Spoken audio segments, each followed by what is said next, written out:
I can't believe no one got up and danced to that. Sure makes you want to. And here is the winner of the hat contest. Congratulations. You guys didn't see the memo?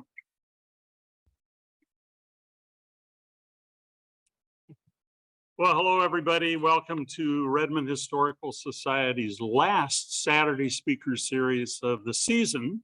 So you'll have to wait until September for our next one, but so glad you were here to hear all over the map surprising places, place names of the Evergreen State with our broadcaster and historian, Feliks Banel.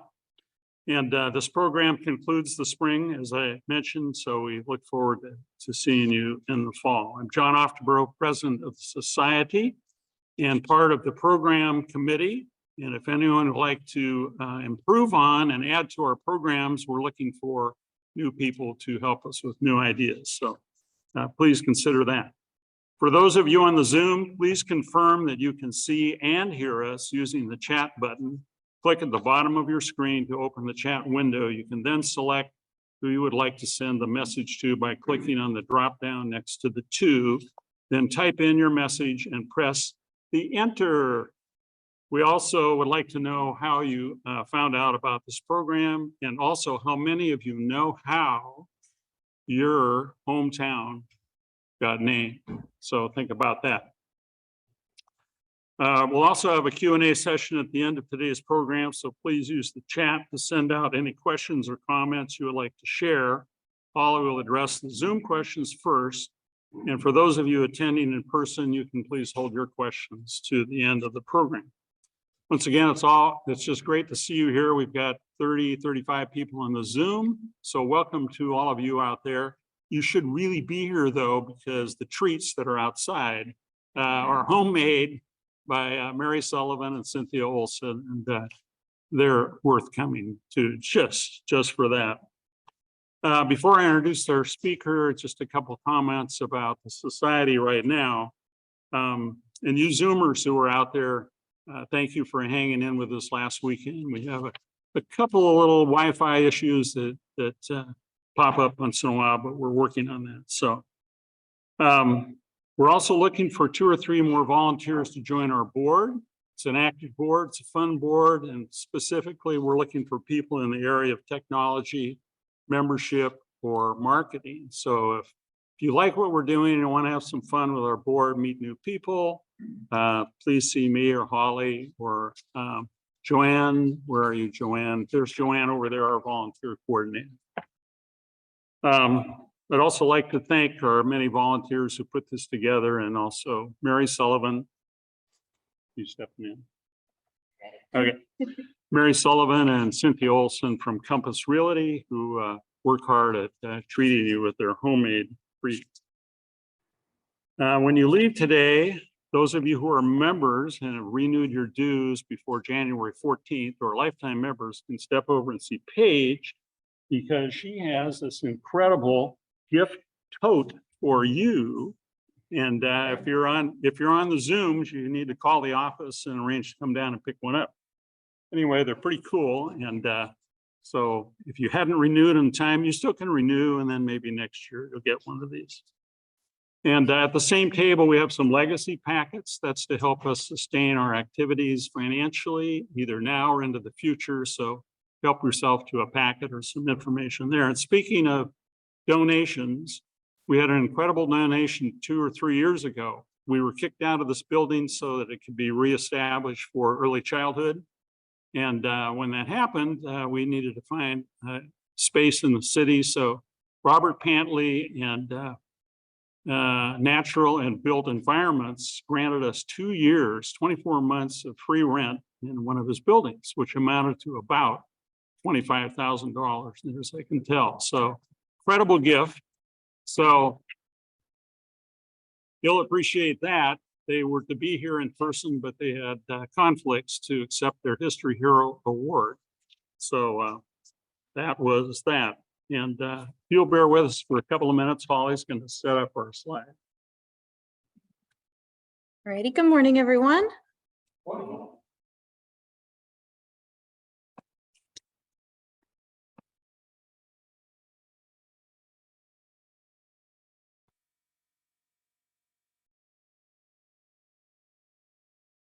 It should be all set. Let me just double check that we can move forward, right? Okay, and you're all set. And that is Holly Turner, who keeps this whole engine running, is here 3 days a week, Monday, Tuesday, and Wednesday, and is our champion of collections and everything else. So she's going back behind the curtain. So we've been here a long time. The history of this society goes back all the way back to 1999. Redmond was founded in 1871, but there were other people before that. So I'd like to read our recognition of the first peoples that were here in Redmond. We acknowledge that we are the ancestral grounds of the Coast Salish peoples who continue to steward these lands and waters as they have since time immemorial. We recognize Washington's tribal and indigenous or native organizations which actively create, shape, and contribute to our thriving communities. Redmond Historical Society is committed to doing our part to engage with and amplify the voices of Native peoples and their tribes. And now I'd like to introduce Laura Lee Bennett, but she's not here today, to introduce our speaker. So I get to.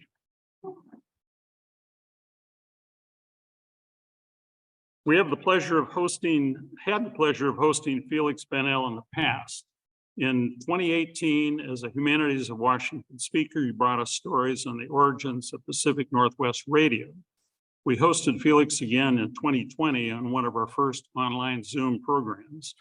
And we were still learning how to do Zoom at the time, but he was willing to jump in there with his experience. But he brought us amazing stories, film and audio clips depicting historic weather. And if you remember that, there were pictures of Marysville and other places around here with, you know, snow right up to the eaves. But anyway, it was terrific. So today he brings another favorite topic.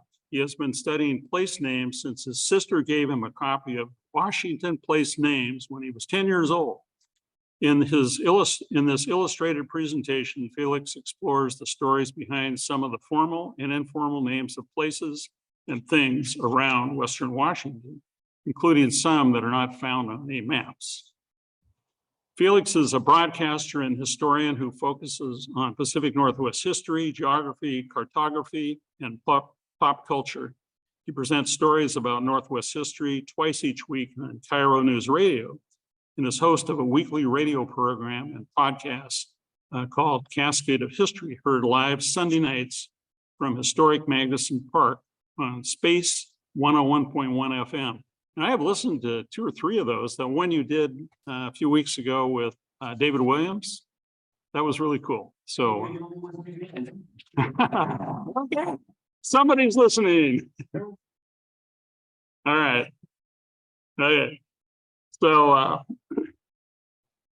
where did I leave off? Oh, yes. Prior to joining the staff at Cairo, he created his history series, This Not Just In, for KUOW Public Radio. Feliks also produces history documentaries for the Seattle channel, lives in Seattle, and here he is today. Please give Feliks a warm welcome.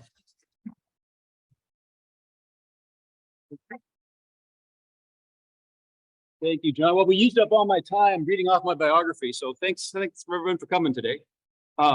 But what a great crowd. It's so nice to see so many people in person. I did do Zoom talks for you guys at least once, I guess. I did for some other historical societies as well.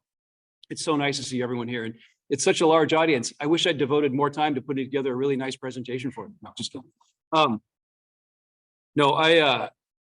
As John mentioned, I've been studying place names since, I don't know, since I was a little kid. And I've just had this lifelong interest in local history. Does Mike, you guys hear me okay? Get most of your head into the shot. Oh. There we go. There we go. All right. So Sorry about that.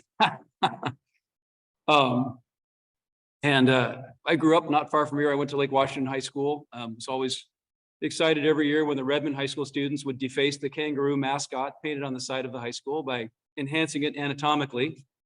That's all I'll say for the family audience here today. I love what you guys do, what Redmond Historical Society is doing in terms of the collecting and preserving local history. You know, there's big organizations around the state that do similar things, like in Tacoma, where the State Historical Society is, or in Seattle, where MOHI is, where I used to work in the 90s and 2000s. But the real important work is happening at the city level like this, where you guys live here, you've lived here for a long time, and you care about your community, and you're doing it because you love it. And there's no substitute for the stuff that you're preserving and collecting now, and putting on programs like this, and just gathering in the name of local history. So I commend you guys for doing that. Thanks for inviting me to be part of the speakers program. I'm honored to be here today. Redmond looks very different. I haven't driven 520 across by Merrimore Park in a few years. I worked at Merrimore Park back in the 90s. I worked for King County Park System. And it's so bizarre to see, well, exciting, I guess, to see the light rail tracks alongside Merrimore Park. Who could have imagined that even 25 years ago? I don't know if I could have, but it's the way Redmond has grown and expanded and continued to be this force on the east side is pretty amazing. So I'm happy to be here today to kind of see how things have changed. In the presentation I give, I'm not a walking almanac or encyclopedia of place name. Please don't try to stump the historian by saying, do you know where that place name came from? What I'm going to do today is more sort of talk about my philosophy of place names and these notion of these organic names and nicknames that you can't find online or you can't find on a map. Though I do love maps. In addition to getting that book from my sister, which I actually have in my bag with me today, I worked at a map store in high school that sold, we carried all the topographic maps for the state of Washington. We carried every single nautical chart for the entire world. This was an old store called Captain's Nautical Supplies in downtown Seattle. And so when I was 15, I was responsible for keeping the map department stocked. I would get the bulletin every month from the USGS, or the US Geological Survey, the publisher of topographic maps. And I'd thumb through that and sort of see where they listed the new publications for Washington, or where there were new editions, and I had to order those and then stock those. And it was a great introduction to just this, physical, tangible manifestations of the stuff that's only imagined, or that's, because you go outside, you don't see the names of things written on the land, or you don't see, the topographic lines. The maps do that. And I grew fascinated by doing that sort of stuff. And that naturally grew into the interest I've had my whole life in local history and local geography. I think the things are completely tied together. And so what I will be doing in this presentation here, let me see if I can scroll the notes down here. 1 second. I don't have any control of the screen, do I? What happens if I do this arrow? Okay. All right, we'll do this one here. These are some basics about place names. I won't read through all of these. I mean, this is sort of some dictionary definitions of what study of place names is. You know, the word is toponymy, not a word that is in really polite conversation very often. And Wikipedia has this big, long, overblown definition about how it's, you know, the study of toponyms, including their origins, meanings, usage, and types. General term for a proper name of any geographical feature, and full scope of the term also includes proper names of all cosmographical features. I'm not even sure what a cosmographical feature is, but I like the sound of it. The main takeaway for this here is that the place names, what I think of as place names, and the place names that I'm most interested in, are it's a combination of the official names where, you know, a post office might have been granted to a community back in the 1890s, and that post office still exists. It might be in a different building, but, you know, that actual license from the federal government to have a post office in a certain community, you know, it's been continuous for 130 years. That's official. There's also names that the U.S. Board on Geographic Names tracks and makes official in their database.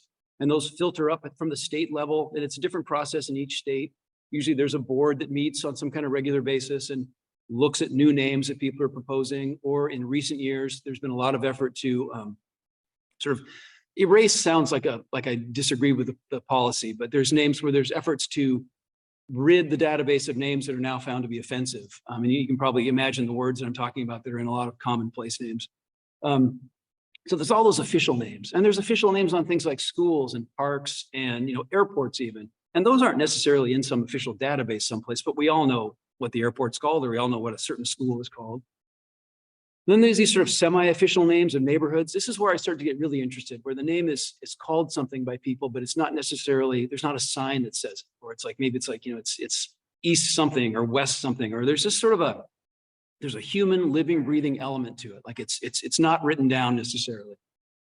And then there's even marketing names of shopping centers or strip malls and places like that. These things that it's sort of this inadvertent poetry. When it works well, the names just become commonplace. Everyone uses them. Everyone knows what you mean when you say a certain spot.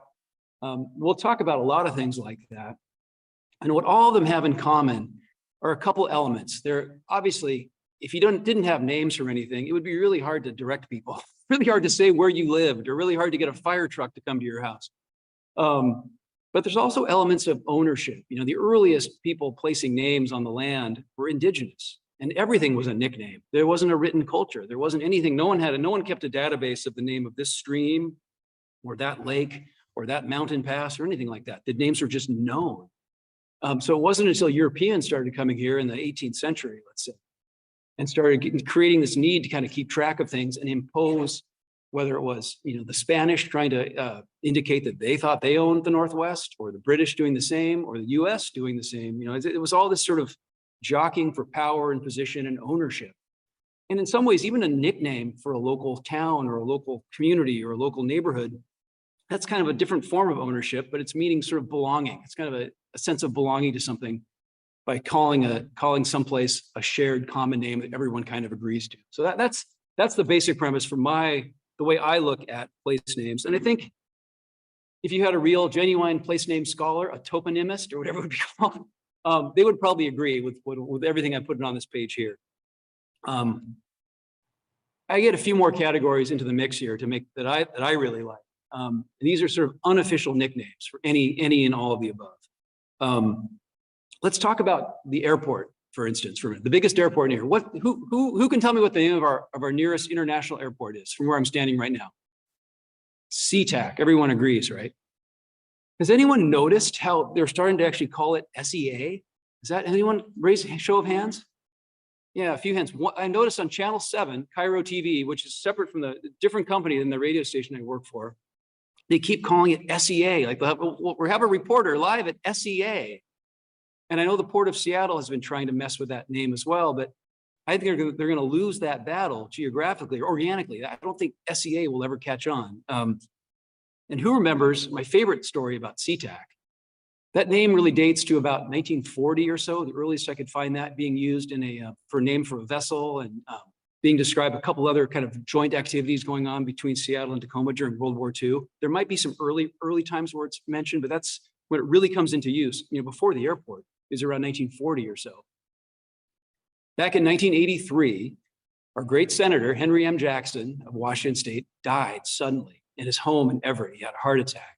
It was a few days after that Korean airliner 747 had been shot down by the Soviets over Sakhalin Island. And, Henry Jackson was in the middle of all that. And then, he was interviewed on TV and he passed away at home. And then that fall, I don't know how many people remember this, the Port of Seattle, not arbitrarily, but independently decided to rename SeaTac Airport Henry M. Jackson International Airport. Raise a show of hands if anyone remembers that. Okay, a few of you. I was a little kid at the time. I remember going to the airport with my dad to pick up my sister coming back from Alaska and seeing the sign that said Henry M. Jackson International Airport. The community went bananas. Very few people were in favor of it. Everyone was angry. There were protests. And eventually, within less than 6 months or so, sometime in early 1984, the Port of Seattle reversed themselves because, they thought, oh, Jackson Airport will be confused with Mississippi. Everybody calls it SeaTac. And there was it was a real demonstration to me of the fact that a lot of us care about the names of things. And when people mess with them, we get mad. And I like that. And that's that ownership and belonging is really key to why I love place names. I think on a similar note, we'll talk about Mount Rainier a little bit later in the presentation, but my prediction is that name of Mount Rainier will be changed within the next couple decades. I think that name will and we can talk a little bit more about that. But this names, they say so much more than just what something is or where it's located. All right. Some of the other kind of categories that wouldn't necessarily fit into a toponymous definition, but that I claim as my own are unofficial nicknames for local businesses. And we'll talk about some of these in detail down the line here. Organic place names that everyone in the neighborhood uses or everyone in a certain town uses, but they're not on Google Maps. They're not on a printed map. You can't even find them on the internet. Unofficial regional names where the boundaries are kind of squishy. A good example might be the Inland Empire, and we'll talk about that. Radio and TV station call letters, which in a lot of cases back in the 20s and 30s actually stood for specific phrases. Some of my favorites, there was KTCL for this charmed land, which in that era of kind of great boosterism. Another common element in a lot of these names is this notion of boosterism, kind of making an area sound great, even if it is great, making it sound great or greater than it actually is. That station ultimately it's a complicated story, but it evolved into what became KOMO. A couple more stations from that era, the TV camera on the right in the photograph there, KRSC, Seattle's first TV station, went on the air in 1948, live broadcast from Memorial Stadium of the West Seattle versus Wenatchee football game, 6-6 tie for the state championship. KRSC, it stood for Kelvinator Radio Sales Corporation. So maybe it's no surprise that Dorothy Bullitt, a few years later, bought it and changed it to King TV, which had a much better sound. Another one of my favorite ones, there's a station in Port Angeles over on the Olympic Peninsula, KONP. Does anyone, this would be for major bonus points. Does anyone know what what the ONP stands for on the Olympic Peninsula? Someone said Olympic National Park. Was that Tim? Tim, did you know that already, or were you guessing? Very good. That's a very good guess. Tim, thanks. Tim's drove all the way from Edmonds to come to the presentation today. So thank you, Tim. And if there was a prize, I'd award it to you. And then this one's a bit of a stretch. I think even by my standards, taglines and slogans for local businesses. Let's see if I can remember a couple of these here. Who knows? And just call this out if you know the answer. Don't wait your head. Keep clam. Ivers, of course, an easy one. Get to my notes here. I'll tell you. How about Day-O, one-day sale? Bon Marché, very good. Maybe I don't need my notes. Oh, the friend of the family. Washington Mutual, yep, good. Let's see, I have one more on my list here I want to look at here. Give me a second. Oh, ask the fellow in yellow. Ernst, very good. Okay, see, so, all right, okay, good. So so far my thesis is correct here. I think there's a sense of ownership and belonging by knowing these names and knowing what these things stand for. Oh, that David Frost ad there on for KTNT. Does anyone remember what KTNT stood for? That was in the days before before the government broke up companies that owned newspapers and television. What's that? Tacoma News Tribune, someone said correctly, yeah, because that became KSTW. But back in the 50s, you could own TV and radio and a newspaper, and that's why they call it KTNT. All right. Now this one might be a stretch, but this is one of my favorite categories: the geographic insults, where people in one community call another community or another place something because it's sort of a, it's a one-upmanship or a way of kind of putting a community in its place, or it's just funny. Who knows what I mean when we say Enum scratch? And raise your hand if you've heard that before. I'd say about 40% of you by my scientific estimate. Who can tell me where Muscatel Meadows is? Yeah. It's actually, yeah, there's a park. It's next to the King County Courthouse. And before they built City Hall, the municipal building back in the early 60s, the city and county were all in the same building. And so the park immediately south of what's now the King County Courthouse was called City Hall Park.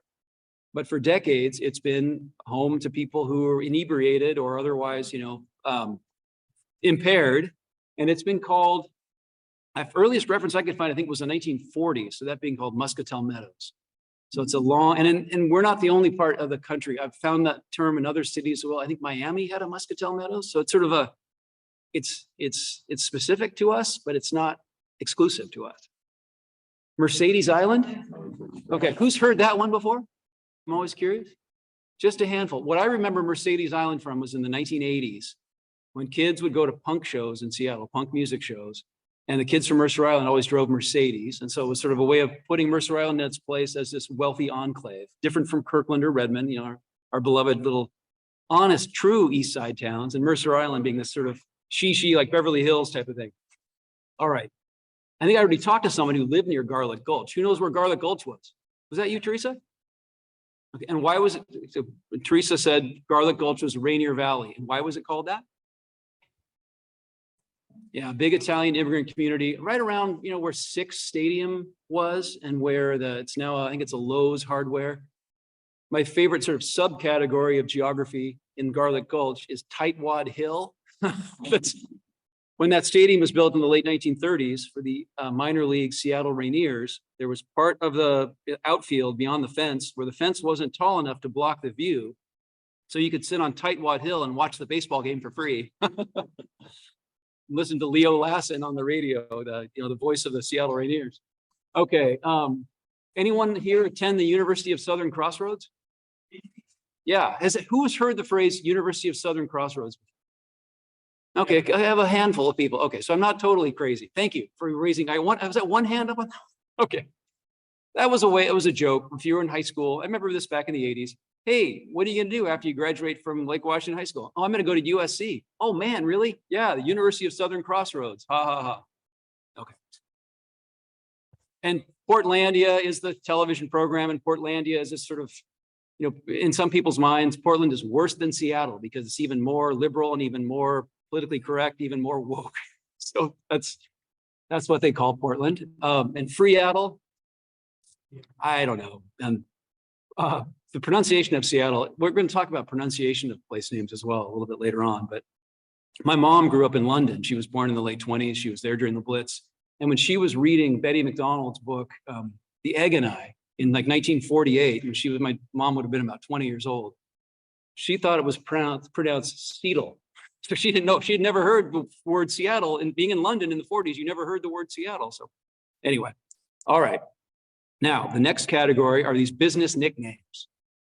A lot of times these are positive. These are sort of terms of endearment. These are ways of showing how much we love a local business by putting our own place name on it, our own special name. Now, does anyone recall a friendly, kind nickname for Dick's Drive-In, like a term of endearment? Okay. In the 1950s, I'm told, and my mother-in-law worked at the very first Dick's Drive-In when it opened. She was one of the charter employees in 1954 in Wallingford when it opened in January of 54. That's the excuse we use for eating that, unhealthy food all the time. It's family tradition. So a lot of people would call Dick's Drive-In as a joke. Ricardo's Club 19, Like I'm taking my date to Ricardo's to make it sound like it was an actual restaurant. And Club 19 came from the fact that the hamburgers were 19 cents. The whole concept of a burger drive-in was imported from California by Dick Spady, where the hamburgers were 19 cents. That was like, it was car culture. California was ahead of us in car culture, as everybody knows. And that was Ricardo's Club. Yeah, there's the 19-cent sign you can see there by the lamppost there. All right, what about a slightly pejorative nickname for the Seattle Times? Anybody? Tim again, Fairview Fanny. Tim's like going to be the Jeopardy returning champion. Seattle, what's that? Yeah, I'm going to say it into the microphone. The nickname for the Seattle Times, Fairview Fanny. And that goes back at least to the 1960s. I've talked with Gene Godden about this. I've talked with Susan Painter about this. Is there a question? Okay. And it's, the premise was, you had the Seattle Times was the locally owned paper, where you had the Seattle PI was the paper that was owned, a lot of it was owned by the Hearst Corporation. And the PI was the more liberal paper, the Times was the more conservative paper. And there any editorial opinion that the Times had, or anything the Times did that seemed kind of, big and tone deaf or out of step. That's just Fairview Fanny, throwing her weight around or whatever. I think it was mostly used by PI writers, post-intelligentsia writers and post-intelligentsia reporters. I don't think that they themselves ever called themselves Fairview Fanny, but I love that name. How about, who's a member of REI, Recreational Equipment Incorporated? Great local company, great local tradition, going back to 1938. Has anyone ever heard a slightly comical nickname for REI, for what REI would stand for? Okay. Well, the official name is Recreational Equipment Incorporated, right? It's a co-op, it's member owned. It's guys wanted to get ice axes from Europe. They imported at the end of the late 1930s. They used to have such a liberal return policy. They've changed it in the last 5 or 10 years. It's very different now. It's much more in keeping with like a regular retail business. But you could theoretically buy your hiking boots, use them for 10 or 15 years, wear them out, and then take them back to the store and say, look at these, the laces are falling off, and they would give you new ones. And so the nickname was Return Equipment Incorporated or Rental Equipment Incorporated. The idea that you weren't just buying, you were renting, you could always get it upgraded. But again, they have changed those policies considerably, a lot. It's in the last 5 or 10 years. How about nicknames for Boeing? Well, I heard a bunch there. Let's see. Lazy Bee, yeah, Lazy Bee, meaning like and I have a Boeing historian I talked to who said that calling Boeing Lazy Bee, they interpreted that as some sort of pejorative, like it was, you could go and punch the clock, collect your wages and punch the clock and go home. But I just thought of it more as a kind of a Western style ranch, like, hey, I love the Lazy Bee, like, like Gene Autry and his Melody Ranch or whatever. Was there any other names for Boeing that people had said? How many people knew that Lazy Bee name or heard that before at least? Yeah, about half of you. Okay, that's good. How about any former group health members here? And what was the pejorative name for group health? Wow, the whole audience said group death. That's okay, right. Listen, I haven't given this presentation many times, and you guys are you're giving me a lot of validation right now. It feels really good, so thank you. Are there any other local company names like this that you know of? Anybody, or maybe specific to Redmond or specific to the East Side? Anybody? What do I call Starbucks? That's a really great question. Does anyone know of a pejorative nickname for Starbucks? Okay, maybe now we'll have to keep our ears peeled for that. I haven't heard of one yet. All right. Oh, is there one for Microsoft? What's Microsoft? Wait, so the phrase is micro swish? It's micro squish. Okay. Got it. Okay, there's a hand in the back.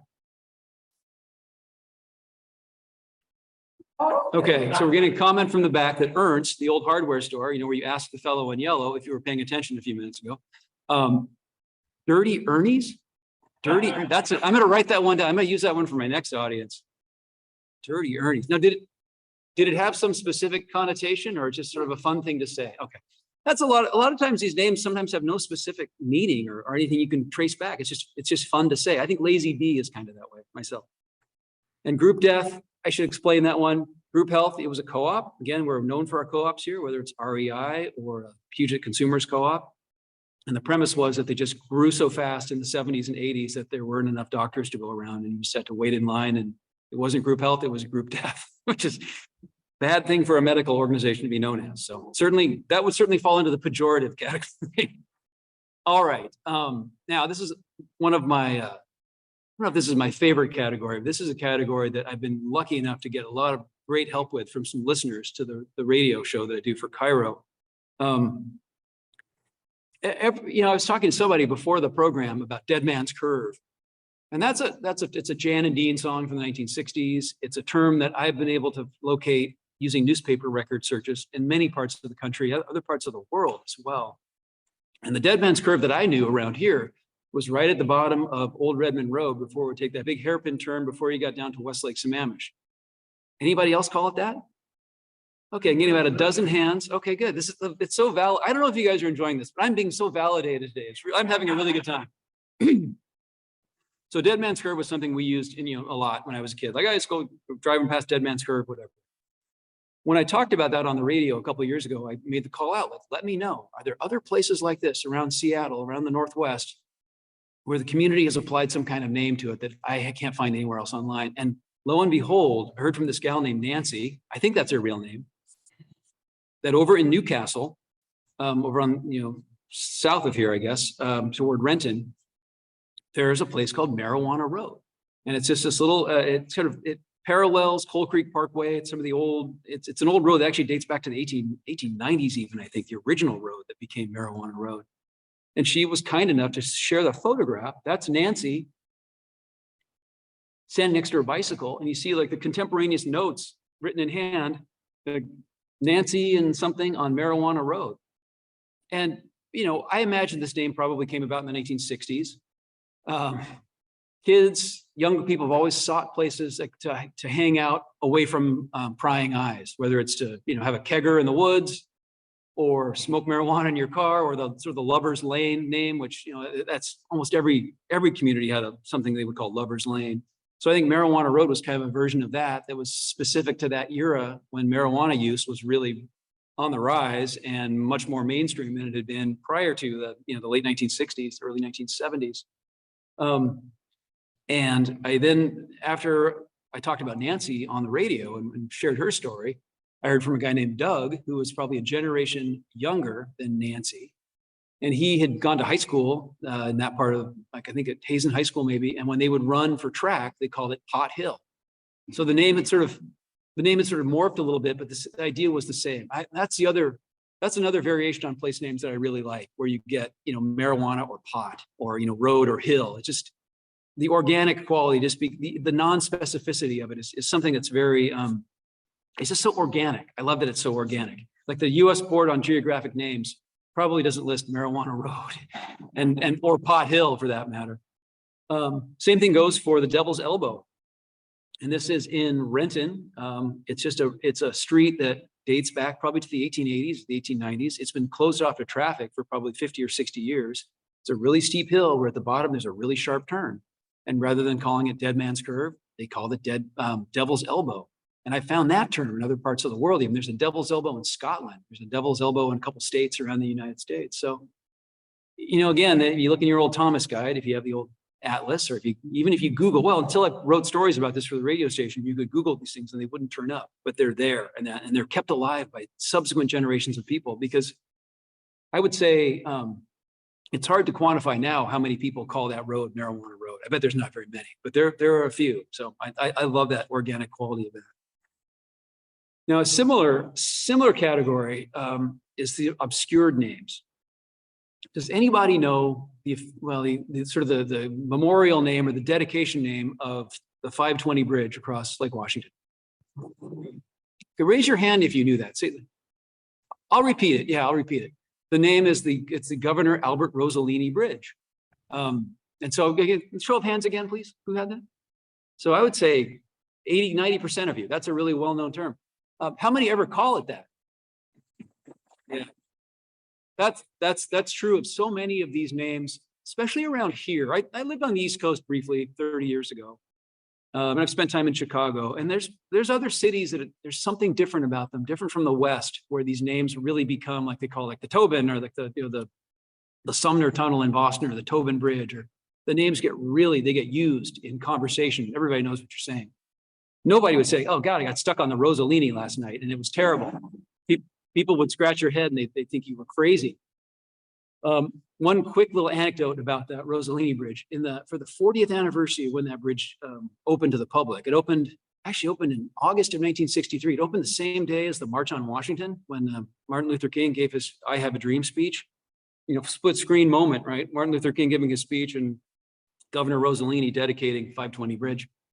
But for the 40th birthday, I had Governor Rossellini join me on a walking tour of that bridge from the old Mohi, where I used to work. Before they tore it down there, we were right there by Mont Lake. And so we started in the museum and we had a little talk like this, and the former governor, who then at that point was in his early 90s, still sharp as a tack. He related the story about being a state legislator back in the 1950s and helping secure the money for the study and the various monies to get the thing built, and then being governor when they cut the ribbon and everything. And then we walked out and looked at the bridge that was named after him. It was very cool. It was a really good, on that day, that was the Rossellini Bridge in my mind. Every other day since, not so much. How about the State Route 99 Aurora Bridge? Anyone know what that's officially called? Raise your hand if you know, and I'll repeat it.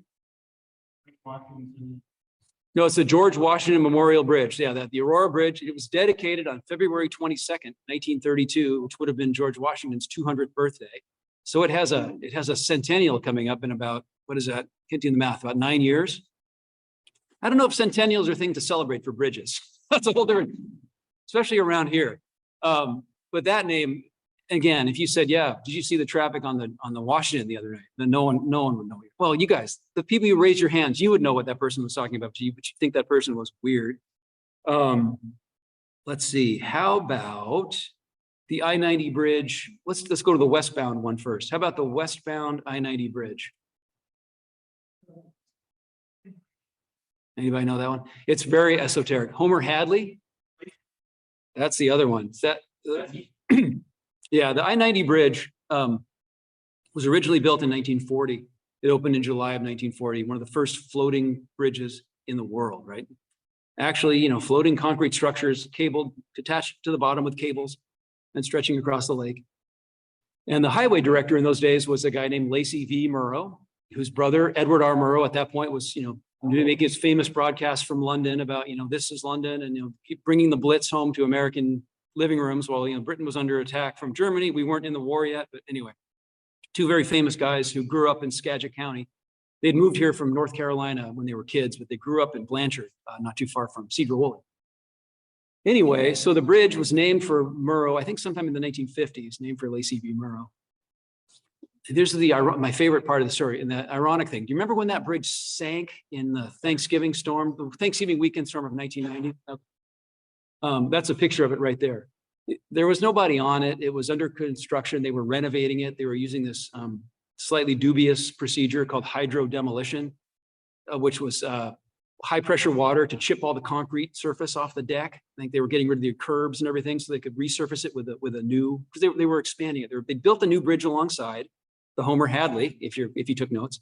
But while the Lacey V. Murrow was being renovated, they were using this hydro demolition, but they didn't want all of that water with all the oil and paint and everything to go into the lake. So they would store it in the pontoons. And pontoons are supposed to be dry. They're supposed to be airtight, mostly airtight, so they float.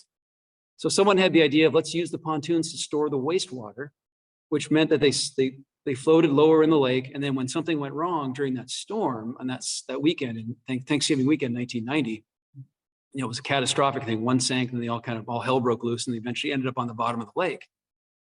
And they severed the cables to the bridge next to it, so they had to shut down that bridge. I mean, who was here for that in that time? Yeah, it was crazy. It was a nightmarish traffic scenario there for a couple of days, or a couple of weeks actually, because when it sank, it severed those cables. They had to attach tugboats to the bridge to keep it in place against the winter wind. I mean, it was like a disaster movie. So the radio station I work for now, I wasn't working for then. They covered that. They had their helicopter pilot, Paul Brendel, who's now since deceased, flying around. And I talked about this in my weather talk, I think, for you guys a couple of years ago.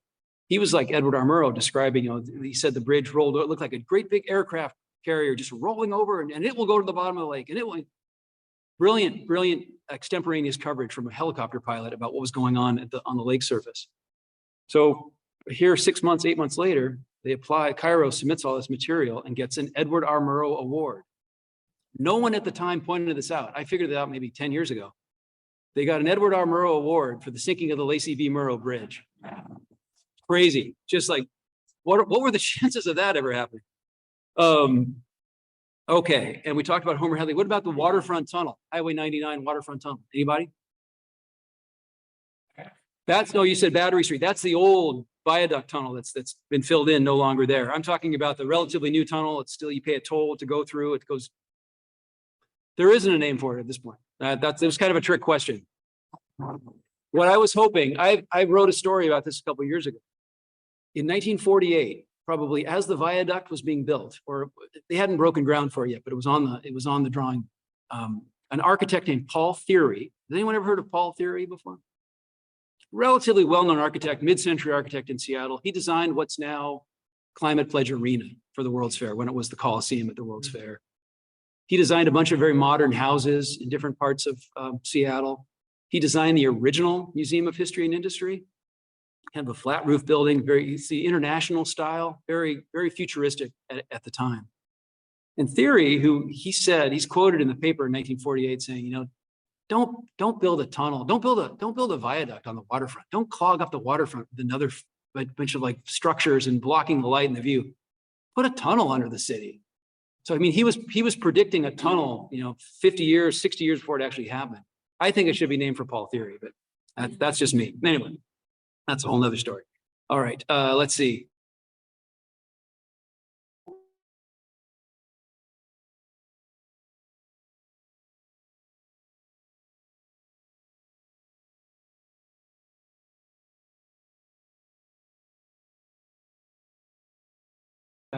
Okay, well, I think that means we're offline with our Zoom people for a little while.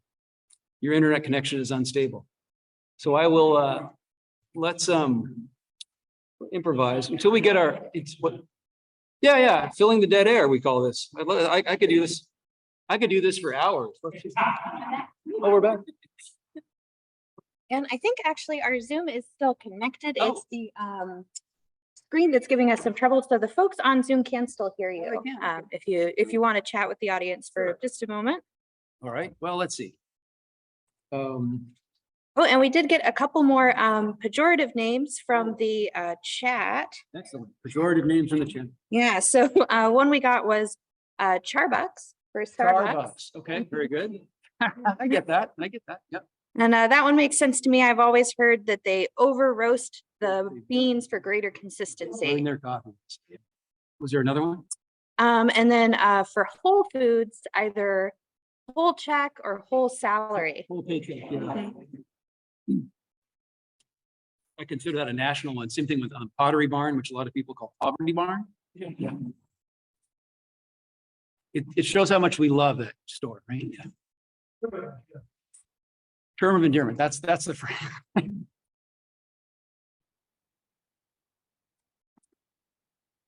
Let's see. There we go.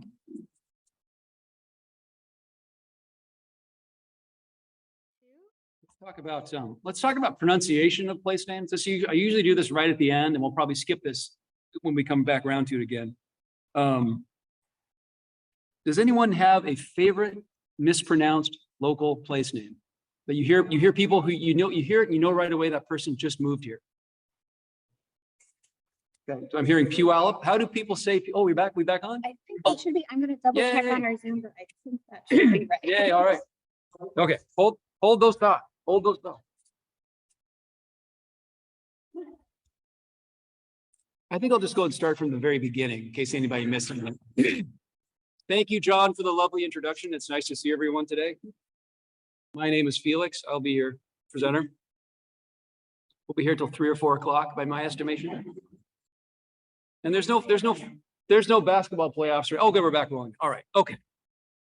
So all those organic and silly names aside, the real serious scholars of place names, so I'm told, look at these multiple layers. And I like this notion of that thing called like a palimpsest. Like if you write on a piece of paper and you take the piece of paper away and there's something underneath, it leaves an indentation of what you've written and you can kind of sketch and make it. I've always liked that word. And I like that notion of the many layers of names that are on the land.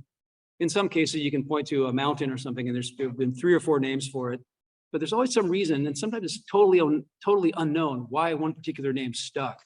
And I mentioned early on that the indigenous in this area, since time immemorial, everything was an informal or a nickname, or nothing was written down. It wasn't a written culture.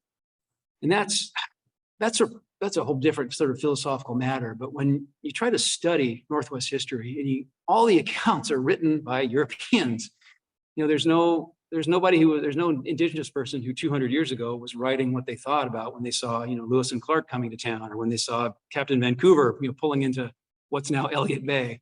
It was just, it's stacked in favor of the Europeans wrote the history. And so it's the details and the subtleties and the nuance is stacked in favor of the European version of the story. And the oral sharing traditions of some indigenous cultures are such that they don't want those stories to be shared with people who aren't from here. So it's a very tricky, it's a tricky thing to needle to thread, I guess, but I think it's worth trying to do.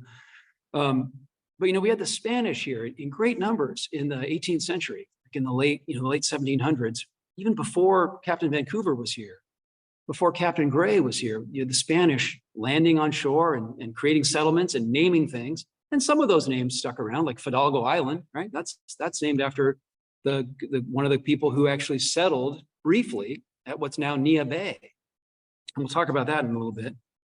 But you had these sort of couple major waves of people naming things, and then some real outliers who named one thing. Probably the greatest example of somebody who named one thing and then has one thing named for him. And there might be some others that I'm not catching, but Robert Gray, who was a merchant. He's from Massachusetts. He sailed here in a ship that was built along the North River, south of Boston. A couple of ships coming here to collect fur. I mean, they were trying to start a fur trade between here and the Far East.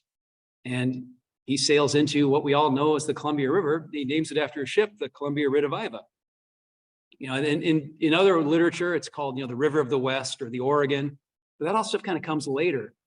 For Gray, it's just he'd never heard of the River Oregon, or he'd never heard of the Great River of the West. He just thought, okay, I'll name it after my ship.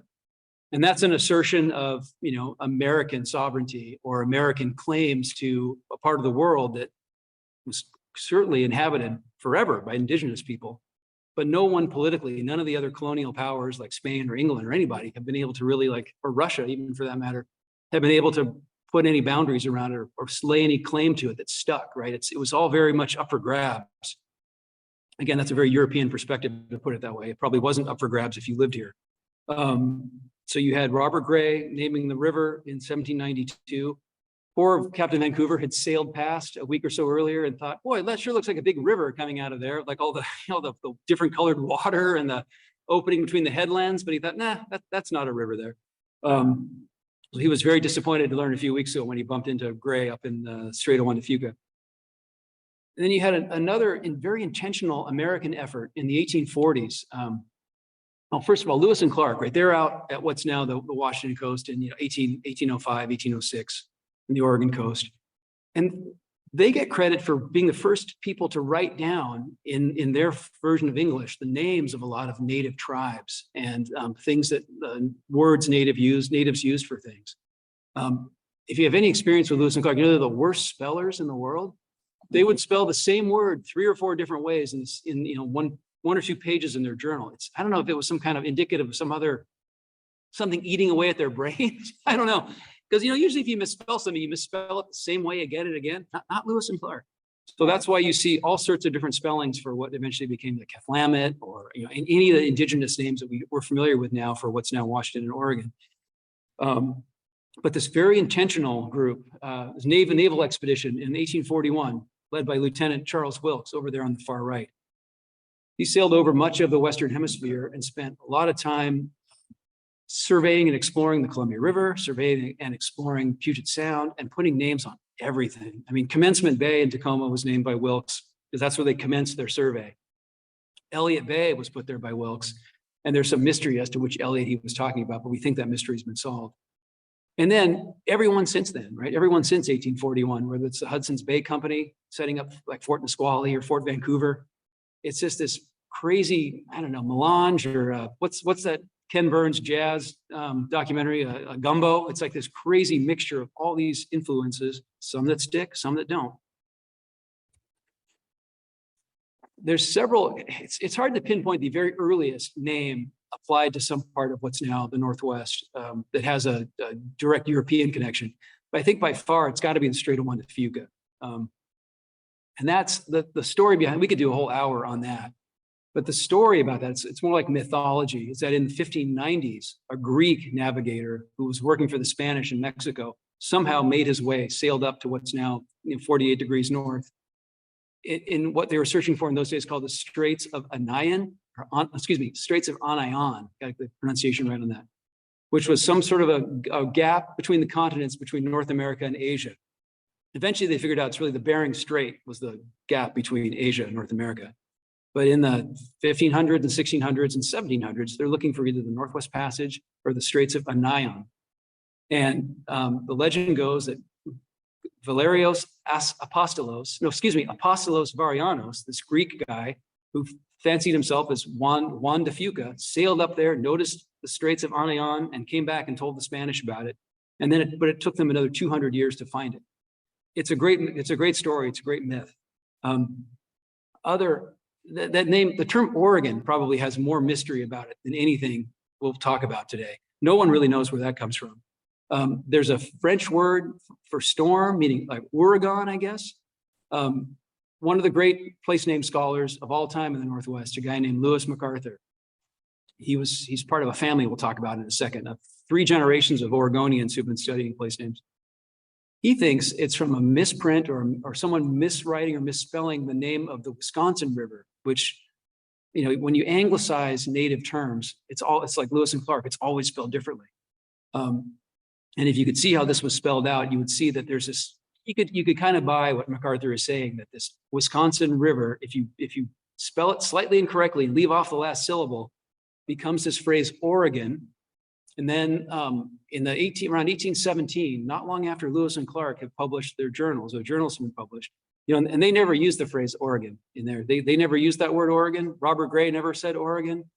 Vancouver never said Oregon. It's a later creation. There was a poet named Jonathan Carver who they think read those Lewis and Clark journals. He'd read about these earlier journals from the 18th century talking about this river of the West, or the Oregon, which someone was completely sort of fantasizing about. And so he wrote this poem called Thanatopsis, and he used about the river of the West, the Oregon. That's right around the same time a lot of boosters in the East, like Hall J. Kelly, are trying to sell people on this idea of the Oregon country. And as I said a few minutes ago, no one country owns the Oregon country yet. It's all kind of up for grabs. And so Oregon becomes this rally cry for these politicians, thousands of miles away, who are saying, yes, the Oregon country, we have to, sea to shining sea, manifest destiny. We have to claim the Oregon country, but nobody even knows what it means. Which I think is brilliant. I love that. Puget Sound, probably the non-indigenous name that's uttered the most because it's water, it's a region, it's everything. It's a utility. They still, no one calls it PSE, do they? They still call it Puget Power. Right? A member of Vancouver's crew who, paddled around surveying, got honored by having the sound named after it, Peter Puget. The 3 mountains, right? This is a really interesting study in contrast. And again, we could do a whole day on this.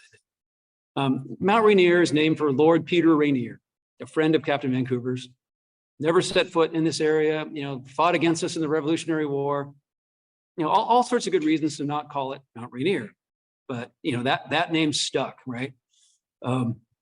The Puyallup tribe, they've just launched in the last year or two an effort to work with other indigenous groups around the Northwest, because when a mountain is in a particular area, it's closely associated with the people who live right next to it, but it's also associated with the people who can see it. I mean, there's no denying that there's a connection, whether you see the mountain or live next to it. So I've spoken with tribal people there, and their plan is to reach a consensus among all the different native groups, the various tribes, the ones that are federally recognized, the ones that aren't, and come up with a name that they all want the mountain to be called. Because there's Tacoma, Tahoma, there's variations on what people think the indigenous name for that mountain was. So there's lots of effort going into that. Meanwhile, Mount Baker, named for Joseph Baker, the 26-year-old guy who first sighted it as Vancouver is rounding Cape Flattery and looking off in the distance, there's no effort to try to rename Mount Baker. And the name for Mount Baker, there was sort of a fake name that civic leaders in Bellingham made up about 100 years ago, Comacultion. Has anyone heard Comacultion before? Just a handful of you? Yeah. And that coma, it's very similar to that word Tacoma or Tahoma. And so the thought is some European kind of put together the word for mountain and Kulshan, which is a variation on a word Quelshan. So Mount Baker's name, they think, is actually Quelshan, but there's no effort underway to try to rename that one. Probably my favorite of the whole bunch is Mount St. Helens. That one, that's named for another British nobleman who never set foot anywhere in the Northwest, but he did have a connection to this area.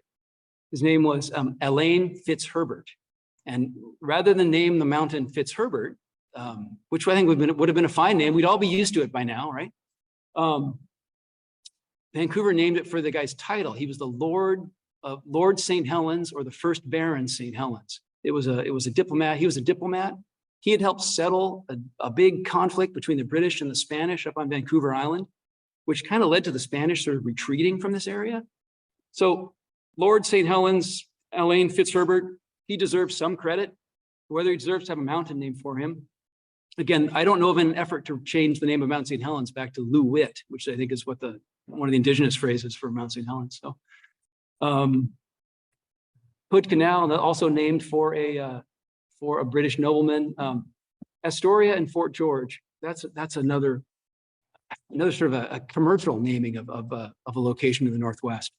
1811, John Jacob Astor sends people out west, by ship and by land to start fur trade, compete with the Pacific, compete with the Northwest Company, not competing with Hudson's Bay yet.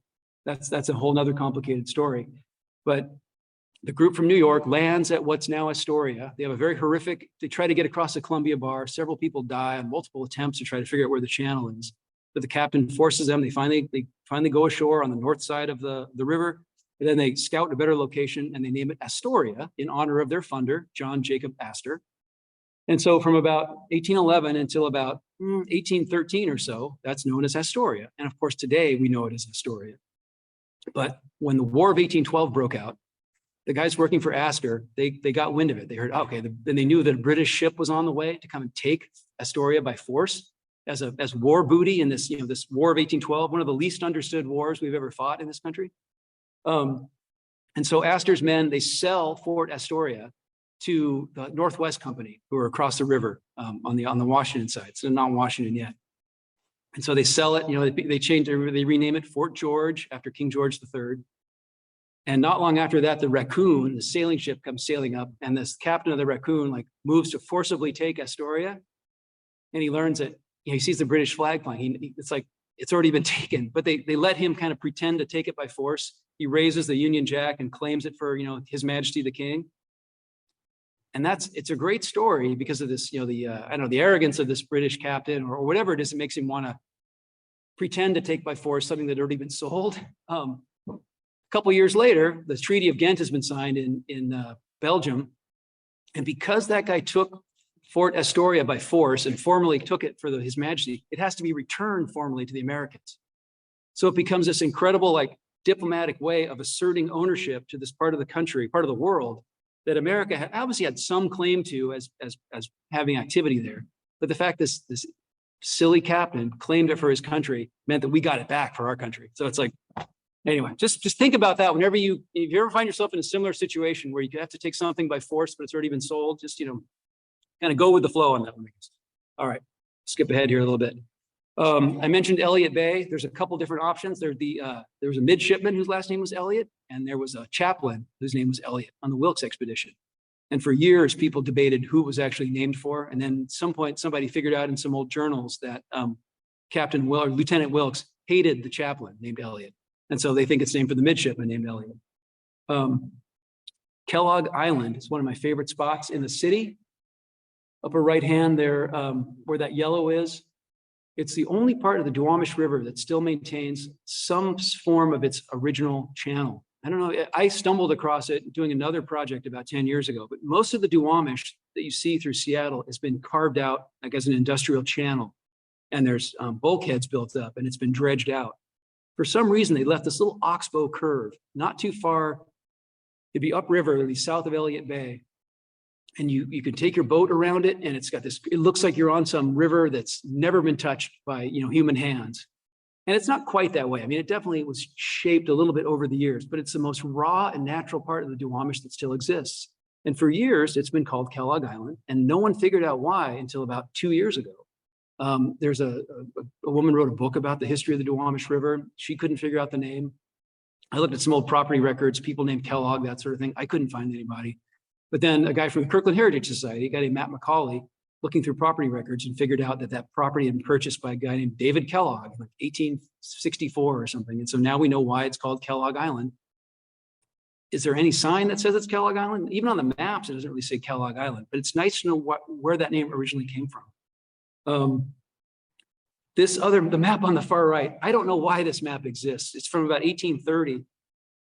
And it shows Mount Rainier being called Mount Hood and Mount Hood being called Mount Hood. And the idea of being a cartographer and making a map that has two Mount Hoods on it, I think that would be very, how you could let that happen, I don't know. That would be as silly as having two cities named Vancouver. I'm so glad you guys got that joke. Okay. All right, let's see.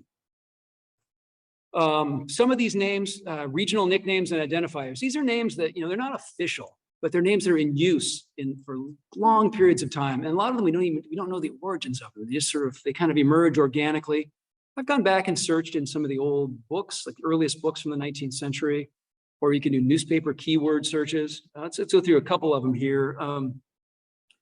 Before this was the Oregon country, before it was the Pacific Northwest, the British called it the coast of Northwest America. The Spanish call it that too. It's also called like the Northwest Coast for short, the Northwest Coast of America or Coast of Northwest America. That was probably in use well into I would say the early 19th century, that term was being used. The Oregon country, that is a name, as I mentioned, came from that that boosterism period where people who had never even set foot here were saying this was the future of the country. We had to claim it.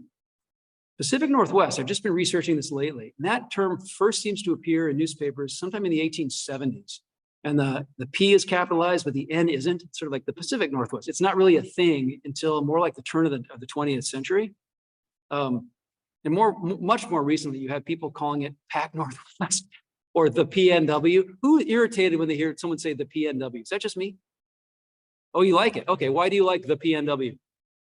Okay, so you're more open-minded and flexible than I am. I'm resistant to change. I know that a lot of these things are living, breathing, as I've said. I claimed earlier I like that, but sometimes when I hear these new things, I think it makes me feel old about how angry I get to hear someone say the PNW. It makes me feel like it's someone who moved here from far away and paid a lot for their house, right? Inland Empire is a phrase that dates probably to the 1870s. There was a reverend who'd moved here from Massachusetts who toured all over the Northwest, particularly that area kind of east of the Cascades, kind of the Great Basin there of Eastern Washington, Eastern Oregon, part of Western Idaho. And he was writing newspaper stories in the 1870s and early 1880s.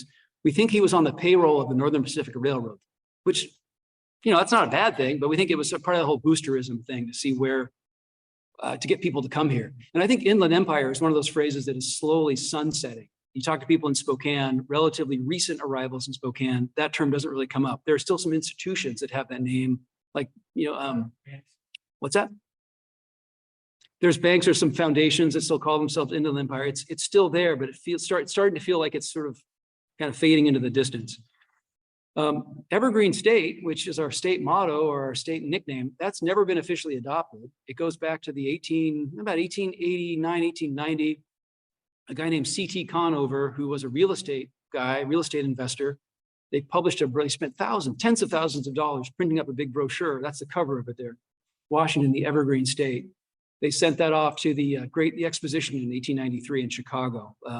We'd become a state in 1889. And so we were very much had formal efforts to attract people to come here. And part of that was putting on a big display at the 1893 exposition and having these pamphlets to hand out.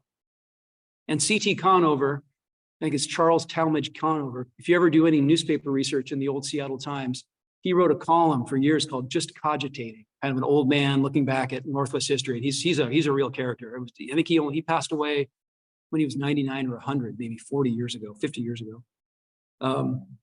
The 206, nobody really calls it the 206, I hope. If they do, it makes me as irritated as hearing the PNW.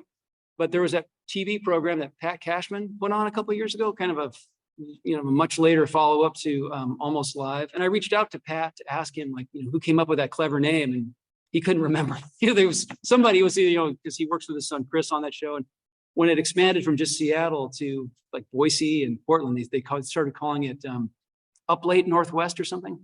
I still like the 206. I think that's a better name. And the area code only dates back to about 1959 or 60. And, the whole state was 206. And then we added 509 and 425, and all gets all messed up. But that appending the to something, whether it's the I-5 or the 405, that's one of those sure indicators that somebody has moved here from someplace else. But in reality, we all moved here from someplace else. So, can't get too uptight about that myself. Just a little quick bit on, and if you like place names and you want more serious study of place names, there's some really, really good books. We've been really blessed by a handful of people here who've devoted their lives, in some cases, multiple generations, to documenting and compiling the names of all the place names and the origins of them.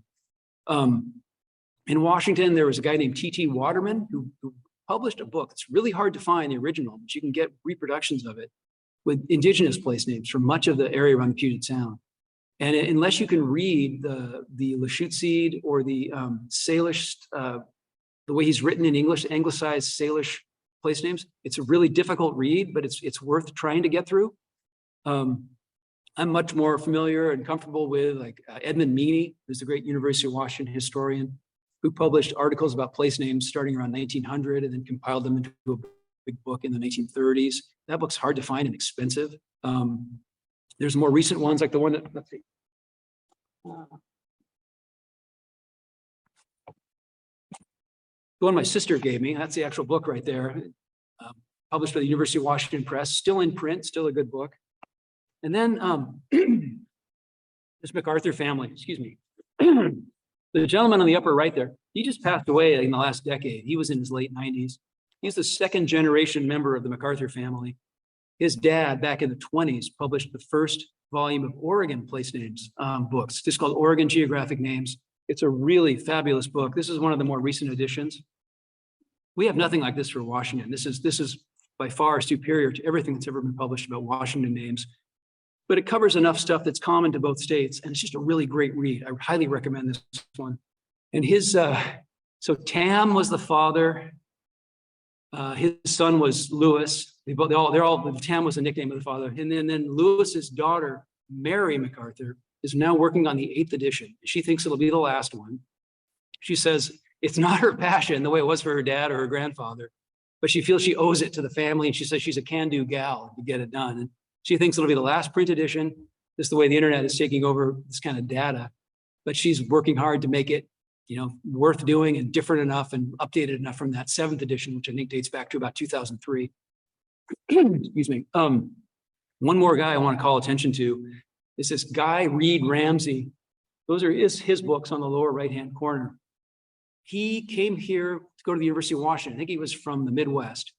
Came here about 100 years ago, went to the University of Washington, lived in Iowa for a couple of years in the 30s, and came back to Oregon and was a huge collector of postal memorabilia. He really liked cancellations. I collected stamps when I was a little kid, but I guess if you get beyond that, you start to collect the actual postmarks of post offices that are no longer around, ghost post offices. Like if oftentimes in the 19th century, a town might get a post office, but it might only exist for a couple of years just because, it doesn't catch on. So he would collect postmarks from those kind of post offices. He worked for a wood products company, and his territory was Washington. So he drove all over the state again and again in the 40s and 50s, interviewing people at post offices, talking to retired postmasters. And he put together this enormous compilation, which he called Postmarked Washington, which has as much detailed information as possible of every post office ever in business or ever in operation in Washington from the earliest territorial days up until, let's say, 1965 or 70. He could never find a publisher. No one ever wanted to publish this. I mean, it would have been huge, like a phone book. So at some point he shifted gears and started reaching out to historical societies in different regions and counties. And so I think there's about 18 books that are all called, each is called the same name. If you look for these online, they're very hard to find because they're all called Postmark Washington and then Okanagan County or something. And I think I've been able to find all but 2, but the bulk of the state remains unpublished. Like his King County work has never been published. It's in the state library on microfilm, but it's never been published online or anywhere. I would love to get my hands on that stuff. So I'd love to have a Postmark Washington book that was about that thick. Wouldn't that be cool? So maybe that's a project for the Redmond Historical Society. There's some other writers who there's one really good book for British Columbia. There's a good one for Idaho. There's a really good maritime one that's also really expensive and hard to find by Henry Wagner. Basically, to do this kind of work, you have to be open to like looking through old papers. There's no easy way to do this, and that's why guys like the MacArthur family or Edmund Meany or even James Phillips, who wrote the book my sister gave me, and especially Guy Reed Ramsey. These people are history heroes as far as I'm concerned. We'll wrap up on this little bit with the place names here before we take some more questions. Who still hears Oregon mispronounced by national media? Raise your hand. Yeah, I hear Oregon still quite a bit. There's a show on public radio called Wait, Wait, Don't Tell Me.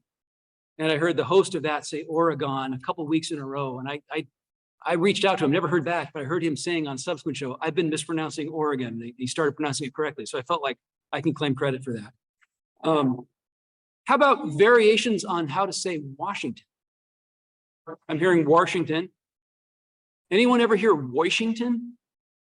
Yeah, it's the people at the University of Washington, that's how I said that. That wasn't intentional.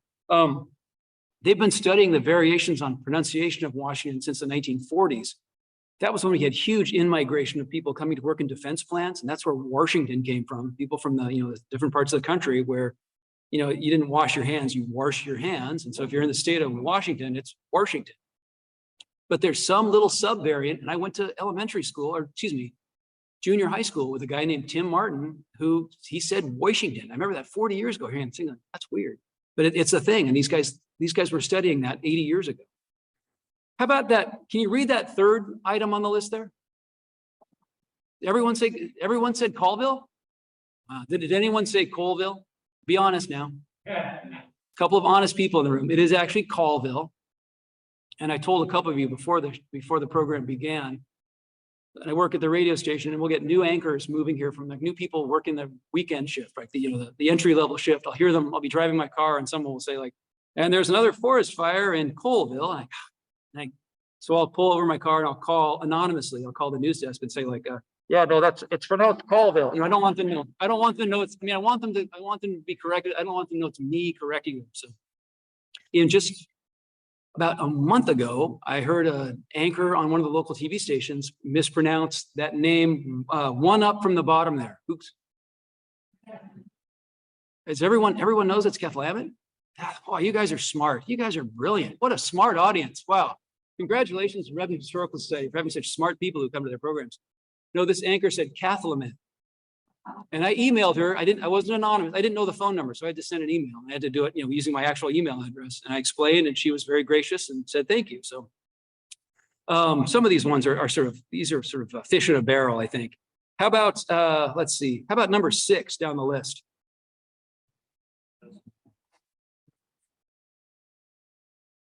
Oh yeah, that's a question. Yeah, do you hear the S at the end, or do you not hear the S at the end? How many say no S? How many say yes, S at the end? Okay, that's about 8-1, I would say. And I don't have a definitive answer. I think you'll find people who say it both ways. I say Des Moines. I don't say the S on the end, personally. How about pardon? Yeah, no, they're smart. They have to play both. Yeah, the audience member said the mayor won't say which way it's spelled. This next one on the list. I grew up on Rose Hill, and we always said Montlake Terrace. We said Mount Lake like it was Mont Lake. Anyone else ever call it just Mont Lake? Was that just my family? Okay, a couple other people. Okay. I did a story about this for the radio station a couple of years ago. And I got up early in the morning and I started calling all these phone numbers at the city of Mount Lake Terrace, like the swimming pool and the mayor's office, and recording their outgoing voicemail messages. And most of them said, like, yeah, this is Cindy from Mount Lake Terrace. But the pool one said, you've called the Mont Lake Terrace pool. Yes. Anyway, so I played that on the radio and made the people of Mont Lake Terrace angry about doing that. And they said that the city council person reached out and said, we've talked to that person at the pool. We've corrected that. So, how about the one after Mont Lake Terrace? How do people pronounce that one? You say Clee or Clay? Raise your hand if you say Clee. Okay, I'd say that's about half, maybe 60%. Who says Clay? Just a handful. Okay, I think that's like Des Moines or Des Moines. I think that one is sort of open to interpretation. And we already talked about Keflamet. How about the very last one there? It's not a town. How do you say that name there at the bottom of the list? We're talking about the seafood restaurant. Who says Ivers? Now be honest now, who says Ivars? 2 people. Okay, 3 people. Okay, yeah. Did you just move? Did you move here this week? No. No, that to me, there's a name, there's a term for that when a pronunciation of a word is used to sort of separate people's geographic background, because a shibboleth. Has anyone ever heard that phrase before? Ivers is a shibboleth. If you say Ivars, you're either recently moved here or you don't eat fish and chips very often. But if you say Ivers, you're paying attention. So anyway, the best thing about Placename research, get yourself a copy of one of these books. If you're gonna get one book, get this one for Oregon. It's just, it gives you more meaning. You'll have more meaning when next time you're driving across the Columbia River. But you can just do your own field research by talking to people. I love going to towns and talking to people. I was in Anacortes a couple of years ago, and there's a place called, it looks like if you were pronouncing it like a Spanish name, you would say Padilla Bay, but they say it Padilla Bay up there. And there's a marina, is it Cap Santee? I think they say it looks like Cap Santa, but they say it Cap Santee. I've never seen that written down anywhere. I love talking to people about pronunciation. So before we go to questions, are there any names that you know of in the East Side in particular that you say a certain way, or that you hear people mispronouncing all the time, or that you want to help correct the record, set it straight by getting it in the record today here at the Redmond Historical Society? Yes, ma'am.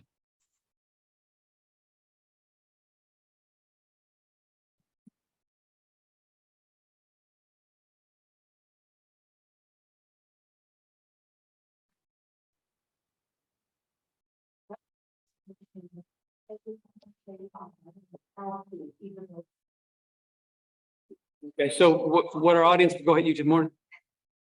And what the comment was that the part of West Seattle, that beach over there, where it's not an Ivars, it's a spud. There's a beach there, and everyone nowadays calls it Alki Beach. In the old days, when that was the first called that, it was pronounced Alki. And this debate raged in as recently as the 1940s and 1950s. There's newspaper articles about what's the correct way to say ALKI, which and Alki, it's like a joke, right? Because the idea was that when those first non-native settlers arrived, they called it New York. I guess that was their big city ambitions, right? They weren't coming here to be farmers. They wanted to build a city. And so the wise guys said, yeah, New York, Alki. Like eventually or someday, like it's not quite New York now, but it will be someday. So it's sort of a verbal joke. And that notion of Alki versus Alki, some people say that Alki was too much like the slang for an alcoholic. And so Alki became, it's not very well documented, but I have heard that one before. Any other comments or questions? Yes, sir. Ooh, that's a good one. What do you think it is?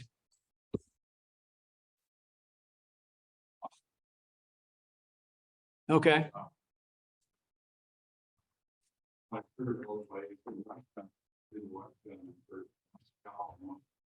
Interesting. Okay. So the question was Moscow or Moscow for the community right across the border from Pullman. Any Cougars here today? Okay, raise your hand if you think the Idaho town is Moscow. Raise your hand if you think it's Moscow. Okay, so 1 said Moscow and about 15 said Moscow. Okay, I'll start saying it that way too. I just avoid saying it. That's my name. East of Pullman, what I would say. Any other questions? Yes, ma'am. Sometimes areas are called a nickname. You talked about living on Rose Hill. Yes. Can you tell us? I've looked for the origins of Rose. The question was, what are the origins of Rose Hill? And that's when I grew up there in the 1960s and 70s. It was unincorporated King County between Redmond and Kirkland.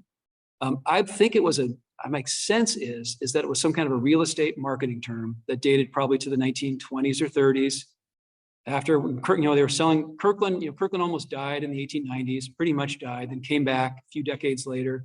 And then, naturally, as Kirkland is expanding, the real estate immediately east is Rose Hill. Some people don't even call it that anymore. Yeah, maybe. When I first worked at the radio station 30 years ago, I worked there part-time, and my job was to sit there and answer the phone when people would call on their cell phones and give me traffic reports. This is before traffic cameras were really prevalent. And then I would get on the two-way radio and radio to our traffic pilot, Paul Brendel, and say, like, I got a caller says that, 520 is slow by the fountain. It's 520 is always slow by the fountain.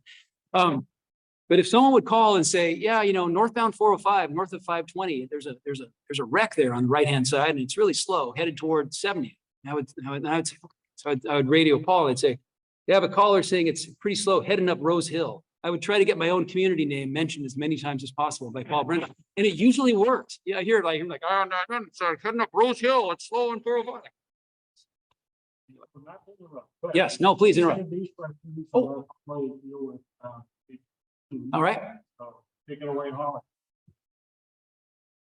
That's what I was supposed to do, right? Yep, I remember now. Now I remember.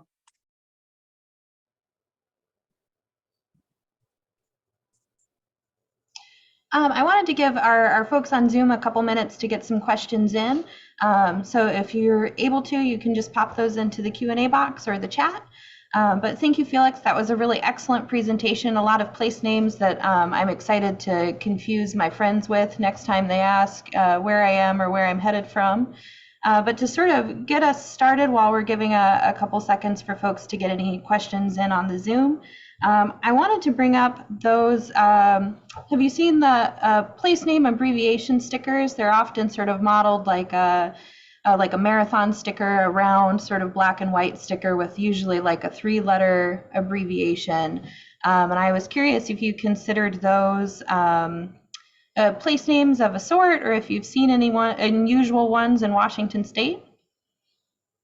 That's a great question. Does everyone know what she's talking about? Those, like, they're kind of a white oval with a black border and then 3 letters in the middle. And I'm trying to remember what the earliest real version of those was, because those are an adaptation of some kind of international sticker. And I don't know enough of the backstory, but it seems like in the last maybe 15 years, 10 years, something like that, those have been prevalent, and you see abbreviations for everything. I think that's a great, I should add that to my presentation. I'm gonna look into that. That's a great question. I don't have a snappy answer for it, but that's a great question. Great. And let's see, we actually don't have any questions in the Zoom today, which I'm going to take as a good sign that we must have answered all of them in your presentation. So I'm actually going to wrap up sort of the end of the digital portion of our presentation. So just as a reminder, we did record today's presentation, and we'll be sending out a follow-up email. We can copy down some of those books and other resources about place names that Felix suggested, along with a link to the recording. So look out for that next week. If you have any questions or feedback, please contact me, Holly Turner, at manager@redmondhistoricalsociety.org. And a couple of notes about our upcoming events. April is National Poetry Month, so join us on April 22nd at 1 p.m. in the Old Redmond Schoolhouse for a very special poetry showcase and reading, where selected poets will read their works in response to photos from the Society's collections. And our first Redmond Historic Downtown Walking Tour is coming up on Sunday, May 21st, led by historian Tom Hitzroth. If you haven't taken the tour before, you're in for a treat. You can find more information about these events on redmondhistoricalsociety.org, as well as details on all of our other upcoming April programs, visit to our display space, and more. For those of you joining us in person today, we do have some more time for additional questions, so John Ofterbo will be coming around with a mic for additional questions. Thank you for your patience. We hope to see you all again soon, and until next time, take care.